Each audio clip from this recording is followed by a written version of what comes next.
1867 அன்னதான திட்டத்தை துவக்கி வைத்தவர்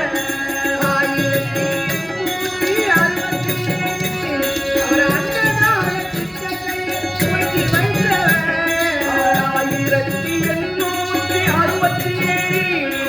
அன்னதான திட்டத்தை துவக்கி வைத்தவர் ஜாதி மத பேதம் என்று மாறாமலே சன்மார்க்க சங்கத்தை துவக்கி வைத்தவர்